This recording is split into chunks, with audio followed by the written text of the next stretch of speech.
Hello guys! Hello Pisces! Welcome dito sa aking channel, Palaran888. Welcome guys! Alamin natin kung anong messages, vibration, gabay energy para sa inyong lahat. This is general reading, so pwede kang makaresonate. Pisces, please connect your intuition sa mga barahan na lumalabas dito sa ating reading. Okay? So, the numbers are 28, which is 10, 35, 8. Okay. Pisces Anchor, gentlemen. Sinasabi ng barahan na it's either babae or lalaki ka. Siguro meron kang manliligaw or nililigawan. Sinasabi ng barahan na posibleng nagkaroon na kayo ng pagkakanawaan. Okay? So, maybe there's a parang plano ng engagement or kasal. Or maybe the other way around, na possible na kung ikaw ay babae, may nanliligaw sa'yo, possible na sa hindi mo alam na dahilan, possible na hindi matuloy or hindi itinuloy yung panliligaw sa'yo. Parang gano'n. So, gawin nyo sa comment section if you resonated dito sa energy ng Anchor. Okay? And, gentlemen. So, usaping pera, etong Anchor na to, sinasabi ng barahan na posibleng Pisces, isang collaboration, isang business collaboration or any partnership, ang posibleng magdadala ng financial stability sa buhay mo. Nakikita ko din dito yung travel. So, maybe you are expecting for a travel or travel plans. Pwedeng ikaw yung magta-travel. And maybe you're expecting someone na magta-travel papunta sa'yo. Okay? If you're a parent, parang ganon. So, if you're a parent, parang you're expecting your kids na magta-travel sila papunta sa'yo. Or kung ikaw naman ay anak, pwedeng ikaw ay pauwi sa iyong magulang. Or talagang may travel kang gagawin.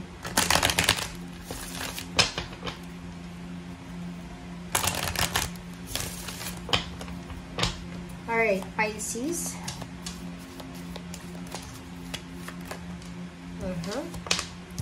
Okay, fertility, pan. Nakikita ko yung fertility na yan, para siyang impress card. Na sinasabi ng barahan dyan na maraming magsisimula sa buhay mo. Maybe there's a pregnancy or giving birth, new job, new career, new source of happiness, new income, new zip code, new plans, new goals, parang ganon. So, sinasabi ng baraha kung ano man yan na darating na pagbabago sa buhay mo, tanggapin mo siya. Kasi deserve mo naman eh. Diba? So, it's a new beginnings, new start, fresh new beginnings, parang blossoming abundance and prosperity, yung parating sa'yo. Oh, I'm sorry. Okay, so dito tingnan natin. Ito yung mga baraha na lumabas. Okay. First card natin is 6 of Wands. Wow, ganda. 8 of Pentacles. OMG. 3 of Pentacles, sorry. Strength card. Knight of Cups. Parang yung Knight of Cups, ito yung Gentleman. Okay. Pisces. Unahin natin dito yung 6 of Wands. Yung 6 of Wands, this is parang sure success. So, kung ano man tong ginagawa mo sa ngayon, if you are student, college student, graduating student, maybe you're an employee, or pwedeng kung ano man, CEO ka ba, may business ka ba, small or big business, sinasabi ng barahan na ihanda mo ang sarili mo para sa nalalapit or papalapit na victory and success. Yung victory and success na to ay, kumbaga, hard-earned success siya. Okay? Like, katabi niya pa yung 8 of Pentacles. Sinasabi ng baraha sa'yo dito, Pisces, na ano man itong tinatrabaho mo, 'di ba? So, ano man itong tinatrabaho mo sa ngayon, ano man yung pinagkakaabalahan mo sa ngayon, sure na pwedeng magdala yan sa'yo ng victory and success. Kumbaga, ano man ang ginagawa mo, like for example, nag-iipon ka ng pera, nagtatrabaho, nagnenegosyo, sinasabi ng baraha sa'yo na tama yung direction mo. Pasensya na guys, ako kukuha ha. Kung nakikita nyo yung ganyan, nagano kasi ako ng ng talbos ng kamote. Diba? Pasensya na. Okay, so 8 of Pentacles. Sinasabi ng baraha sa'yo dito na ipagpatuloy mo lang, okay? Mas maraming blessings, mas maraming trabaho ang posibleng darating sa'yo. So, sinasabi ng baraha dito na focus ka lang. So, kung gusto mong magkaroon ng victory and success, kung gusto mong makuha yung achievements dito, sinasabi ng baraha sa'yo dito na yun, focus ka lang sa trabaho. Okay? Negosyo din to. Negosyo, trabaho, love life, and health. So, ibig sabihin, Pisces, tingnan mo ha. This is victory and success. This is job. This is business. This is emotion, health, and this is love life. Parang ganun. So, sinasabi ng universe na pagpatuloy mo lang, gawin mo lang kung ano ang nararapat sa ngayon. Bilang isang tao, may kanya-kanya tayong obligasyon dito sa mundo, di ba? May mga obligasyon tayo sa mundo. So, kung ano yung ginagawa natin sa ngayon, gawin nyo lang, okay? So, yung victory and success na ito yung parang talagang sure winning siya. Okay? So, kung ano man yan na tinatrabaho mo, ihanda mo yung sarili mo kasi makukuha mo yung victory and success by the end. Okay? In the end. And, dito naman, mayroon dito mga Pisces na pwedeng naghahanap ng mga investment or pwedeng nagtatanong-tanong ka, may gusto kang simulan na business kasi may fertility dito eh. Maybe you're planning to have a new baby, to parang ganun, magbuntis, or plano nyo kung ano pa man. So maybe doctor yung kinoconsult mo. Or maybe yung iba, negosyo, gusto mong mag-business. So naghahanap ka ng mga information, ng mga tao na pwedeng makatulong sa'yo ng information na kakailanganin mo. So, yung iba, nagpapatayo ng bahay, or maybe this is government. So, maybe you're planning to, like for example, get a new, or renew your passport, parang ganun. So, marami ka na posibleng gagawin. Okay. Yung number 3 of Pentacles na to, sinasabi ng baraha dyan sa'yo na kung ano man yan na plano mo, ano man yan na collaboration na pinaplano mo, ay posibleng magdadala yan sa'yo ng victory and success. Kumbaga, yung tao na pwedeng maging ka-collab mo, ka-partner mo, sa either trabaho or love life, ay posibleng siya like-minded kayong dalawa. So, pareho yung purpose nyo. Pareho kayong walang bisyo, pareho kayo ng plano, pareho kayo na parang pare-pareho kayo. So, walang masyadong magiging problema. Okay?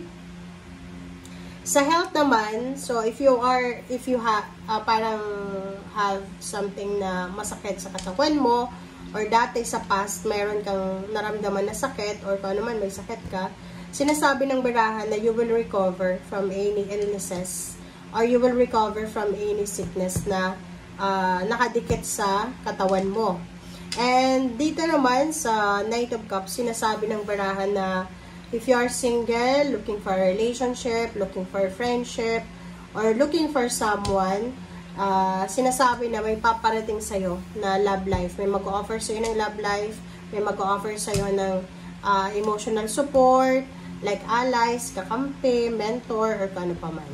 Okay, so let's clarify kung ano ba ang bawat baraha na yan.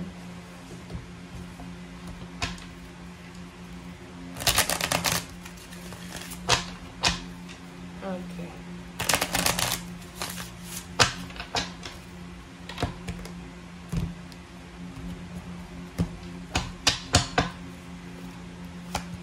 Okay, the Tower.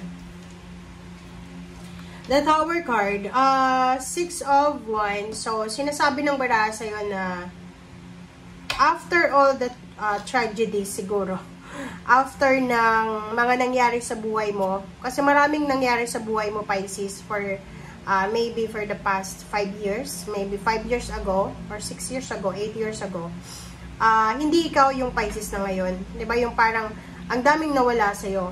Like yung iba, nawala ng magulang, mga kaibigan, parang ganon. Yung iba dito, parang pera. Pwedeng nalugi yung negosyo, na-scam, or pwedeng nanakawan. And sinasabi ng baraha sa'yo na tingnan mo, 'di ba? Lahat ng pagsubok na pinagdaanan mo, kumbaga, marirealize mo yan in the future na parang tears of joy, yung mararamdaman mo, yung iiyak ka because you're happy, you're contented, you're thankful and grateful for the blessings na binigay sa'yo ng Panginoon. And sinasabi dito sa'yo ng 6 of Wands na lahat ng yan na pagsubok, downfall, ay posibleng mapagtagumpayan mo. You will be victorious. Okay? 8 of Pentacles. Tingnan natin.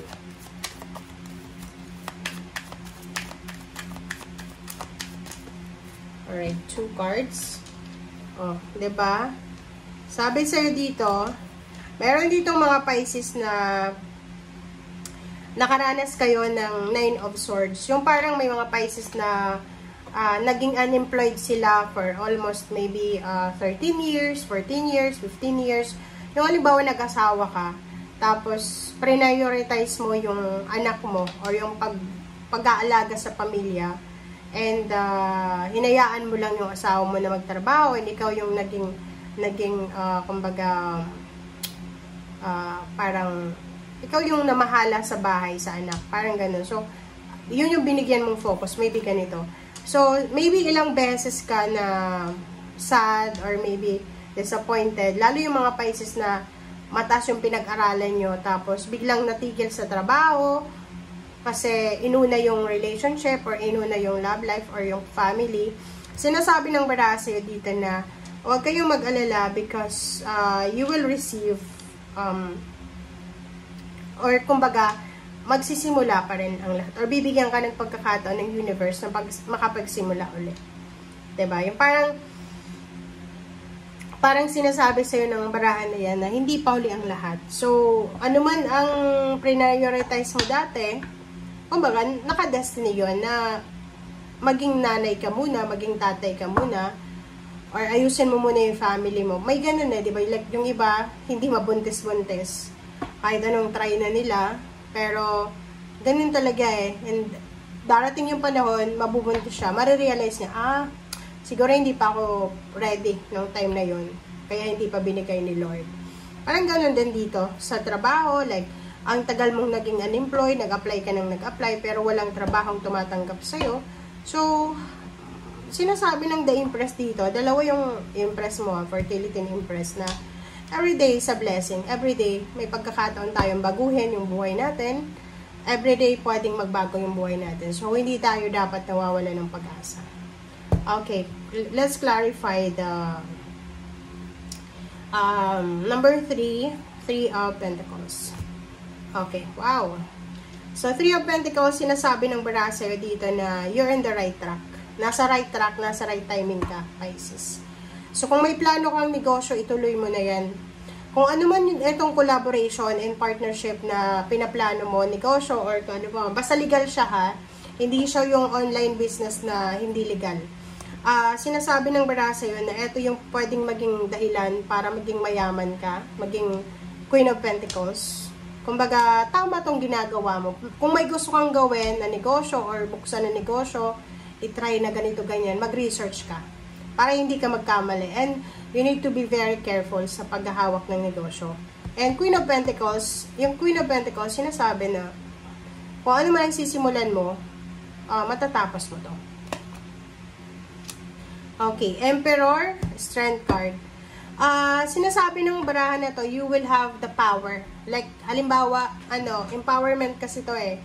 So, halimbawa, nagkasakit ka dati, or pwedeng, na-depress ka, may depression, anxiety, or anything na emotional yung naging issue mo. Sinasabi ng baraha na ngayon, simula ngayon, hanggang sa mga susunod na taon, you will be powerful. You will have the authority, the strength na gawin kung ano yung mga bagay-bagay na gusto mong gawin sa buhay. And, last card natin is Knight of Cups. Knight of Cups, High Priestess. So, in terms of relationship, if you are single, looking for a relationship, or if you are in a relationship, and may nanliligaw sa'yo, may nagkakagusto sa'yo, makinig kayo sa sinasabi ng iyong intuition. Okay? Kasi napaka-importante na makinig tayo sa ating intuition. Okay guys, so thank you for watching and see you again. Bye!